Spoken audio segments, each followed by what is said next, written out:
and welcome back for another episode of Covering Coven, a show where we discuss last night's episode of American Horror Story Coven. I'm your moderator, Perri Nemiroff, and here are our panelists. Hi, I'm Alexis Saarela. Hi, I'm Allison Ullrich. Hi, I'm Megg Hochbaum. Hello, I'm Sasha Capelli. So we've got quite a bit going on in episode 11, Protect the Coven.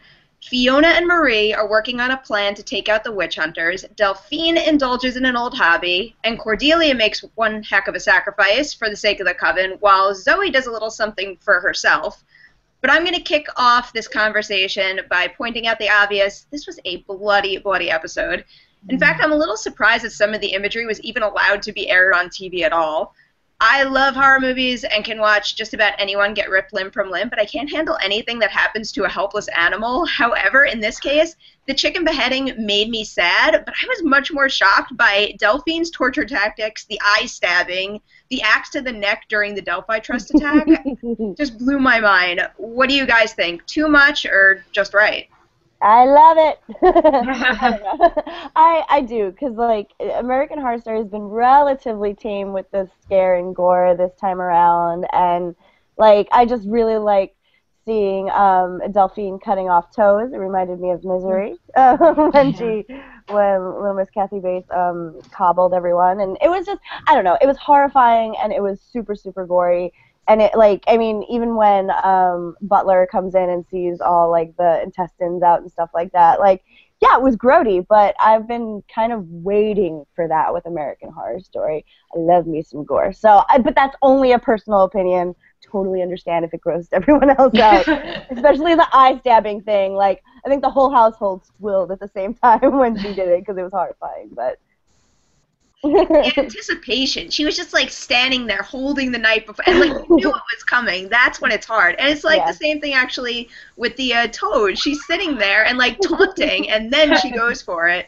Yeah, versus maybe the axe, where like when he digs the axe in, like that's not much of a jolt. But then when you see her kind of wiggle it and then let like the blood, all of his blood come out. Yeah, a super bloody boardroom scene. But I don't know. Yeah. I just like it wasn't gratuitous for me. I thought it was just right for the episode, especially the second to last episode. Like, if we're gonna start to go out, like, let's just paint the whole entire like scene with blood. That sounds horrible for me to say, but it's a horror movie show, so that's what I was kind of looking for. Yeah, I guess we've just seen so much of violence against her Delphine slaves and African American people that really bothered me to see more of it. I thought it was unnecessary. But the boardroom scene, was kind of like a yeah, you go witches moment. So I didn't mind that one as much. So now let's try to break down the rules for the living and the dead here, or at least as best we can.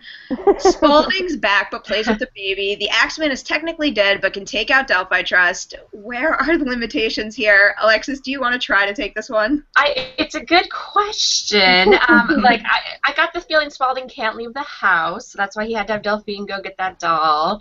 But then Axeman, I guess, can leave the house and in fact can go live on a farm for the rest of his life.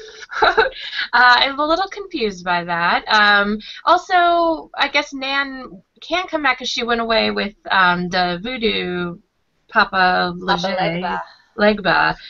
Yeah, it's just interesting. So like, we're calling him Roy. Roy. Yeah, so I just don't. I don't think the show knows. I think it's sort of like they thought it'd be cool to have Spaulding come back and play with that baby.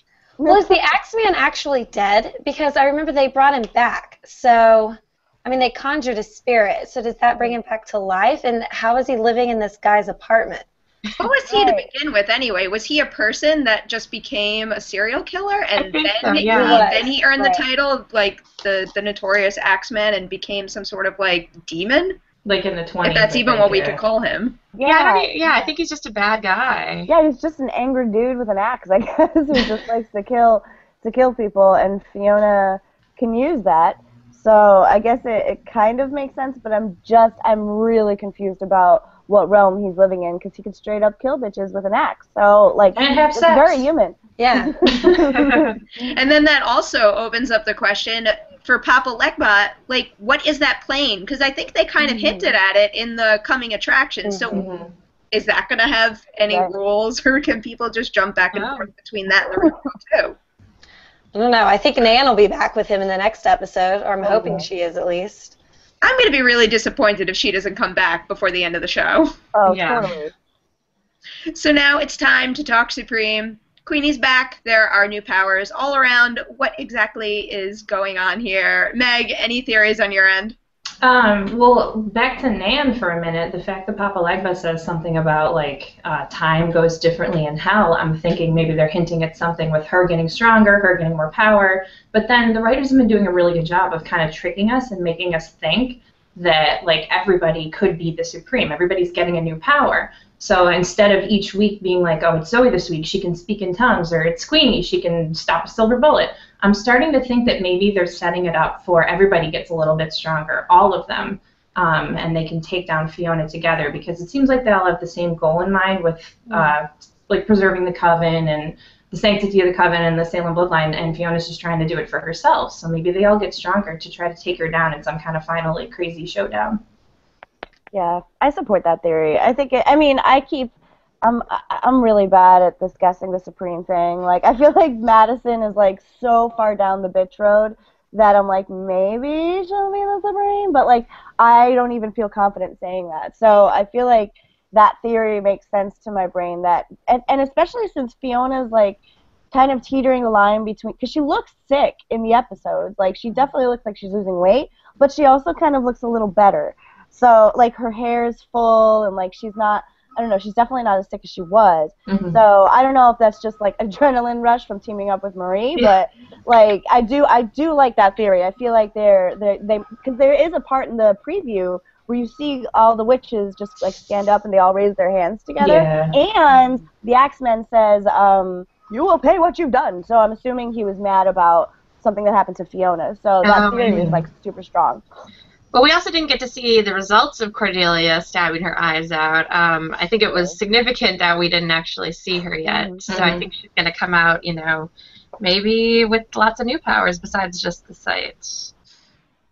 And then there's also the issue of what Myrtle did with Zoe. Because, like, what was the motivation behind that? Why does she even care at this point? Right. I don't know. Right now it seems like everyone's one for all, you know, they're all out for each other. And so I'm interested to see what's going to pull these girls back together to possibly fight Fiona. Because right now everyone wants to be the Supreme and no one else cares about working together. Mm-hmm. All right, so now it is time for our rapid fire segment, the portion of the show when we discuss the things we are looking forward to or hoping for in the episode to come. I am watching out for Marie. She joined forces with the Coven to take out the witch hunters, and now they're gone. So what's she going to do next? Stick with them or go back to being an enemy? I want that answer. How about you, Sasha? What are you looking forward to? Well, if Myrtle can just, like, forever play that instrument throughout the whole season finale. Because, like, every time it starts up, I'm like, oh, God, cheesy witch music. Nope, it's just Myrtle playing that instrument in the botany room. So more of that. I love cheesy witchy stuff. But yeah, I really am looking forward to seeing, like, because I don't know, the Supreme does not seem like it's going to be one of the girls, and if it is, that's super anticlimactic. So I feel like it's going to be somebody that we're like, maybe it's that little baby. I don't know. Like, it's going to be someone who we just did not expect to see. So I'm just looking forward to see everything come to a head next episode. It looks like it's going to be badass. How about you, Meg? What you got? Again, with Myrtle playing the instrument and her with her lines this last week, like the fig leaves in autumn that smell like an Olympian's ejaculate and going nuts over the mulligatawny soup. Like, I love her character. I think Frances Conroy does an amazing job, so I want to see if she was testing Zoe and we find out what's going on with that. Allison, what about you? I really want to see what's going to play out with Misty, how she's going to come back, because you could tell Cordelia could sense that something was going on in the graveyard at the very beginning, because she kind of turned around after Nan's funeral and looked at where Misty was. But I'm really interested to see how she's going to come back, and will Marie take Misty's place in the grave? Well, Alexis, you want to finish it off?